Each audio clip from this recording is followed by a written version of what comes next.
Okay, so let's talk about this.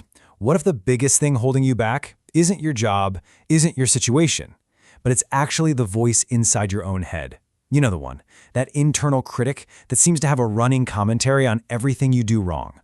And this quote is just perfect. Sincero, the woman behind this whole badass thing, she's right there with us. She admits her own inner voice can be completely brutal, totally ridiculous. I mean, a tower of onion rings after giving up fried food? It's so specific and it's so real. It's that little battle we have with ourselves, right? Yeah, sound familiar? That voice, the one that's laser focused on every little mistake, but seems to have amnesia when it comes to your wins. Well, it actually has a name. And just giving it a name, recognizing it for what it is, that's the first step to taking back control. She calls it the big snooze, or, BS for short, which is pretty perfect, isn't it? The whole point here is that it's really hard to fight an enemy you can't even identify. So you give it a name, you call it out. That's how you start to strip it of its power. So here's the thing, the big snooze, it isn't actually you. It's more like this collection of old, dusty, fear-based beliefs that have been running on autopilot in your subconscious probably since you were a kid. Its main job is to keep you safe. But what safe really means most of the time is just stuck. It's that little whisper that says, hey, don't even bother applying for that job, you're not good enough. Or, you? Start a business? Seriously? Get real. And this is where it gets really interesting. You've got these two sides, right? On one side, you have the big snooze. It's totally fear-based, always reacting to things, living in the past or worrying about the future. And it's desperate for outside approval. But then you have your true self. That part is love-based. It's proactive, lives right here in the present, and it doesn't need anyone else's permission to feel good. The big question then is, who's in the driver's seat for you right now? So if we want to change things on the outside, we have to start by rewriting that script on the inside. It's not just about gritting your teeth and using willpower. It's about fundamentally changing the conversation you're having with yourself every single day. And this quote, this changes everything.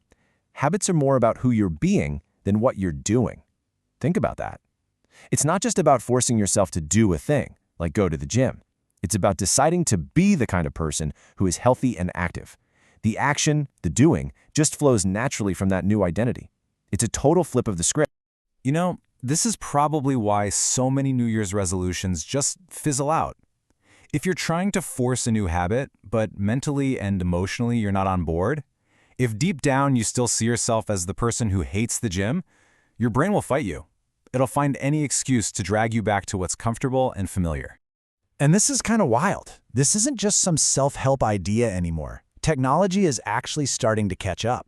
Researchers are building AI systems that can use a deep fake of your own voice to help you reframe negative thoughts. I mean, how weird is that? Imagine hearing your own voice coaching you through a bad moment. It takes this idea of rewriting your inner script and makes it, well, real and interactive. Okay, so here's a really simple, practical way to start. The big snooze loves these big, dramatic, absolute words, right? Always, never. I can't ever get things done on time. But what if you just tweaked it? Instead of ever, what if it becomes, I occasionally struggle with deadlines? See the difference? It's not a lie, it's just more accurate. And shifting from total failure to an occasional struggle, well, that opens the door. It gives you a little room to breathe and, maybe even improve. All right, but let's be real for a second. There's a big question hanging over all of this. Does this stuff actually work? I mean, a lot of people are pretty skeptical of this whole genre, The books with the edgy, sweary titles promising to change your life. Is it just smart marketing, or is there something real going on here? Yeah, and you can see why. Some critics look at this and just see angry noise. They argue it feels like an extension of that shouty, aggressive tone you see all over the internet, which doesn't exactly scream personal growth. They're asking, is this actually helpful, or is it just another passing trend? But then, you've got this number. Over 5 million copies sold. That's a lot of people. That's not just a fad. It tells you that this message is hitting a nerve, that it's resonating with millions of people who are looking for a different way to think. And it's not just the sales numbers, it's the stories. You find countless personal accounts of real transformation. We're not talking about people who just feel a little bit better for a week. We're talking about people who have made huge, tangible, concrete changes to their lives. And I mean real-world impact. Look at these. A film set runner who goes on to produce her own movie, one that's now playing at a major film festival. A 60-year-old woman who starts a tiny 15-minute daily workout and not only loses weight, but actually reverses her path to type 2 diabetes. someone who walks away from a steady paycheck to start their own successful business. These are not small things. These stories show that for a lot of people, this isn't just about feeling good. It's about doing things they honestly never thought they could.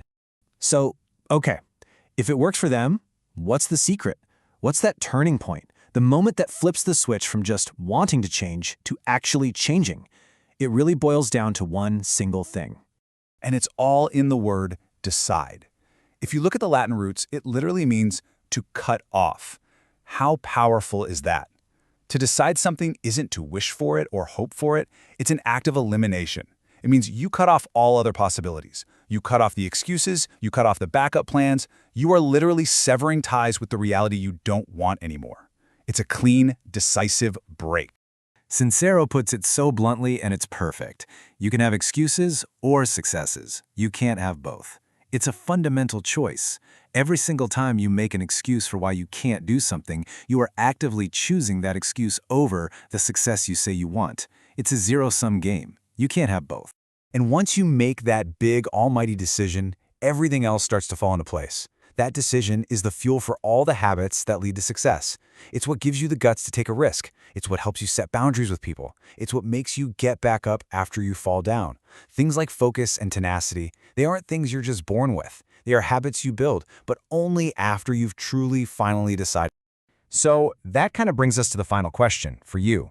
If making these huge, life-changing choices is really just a habit, and that habit is built on one core decision, then maybe it's just a matter of practice. So what's the one uncomfortable decision you've been putting off?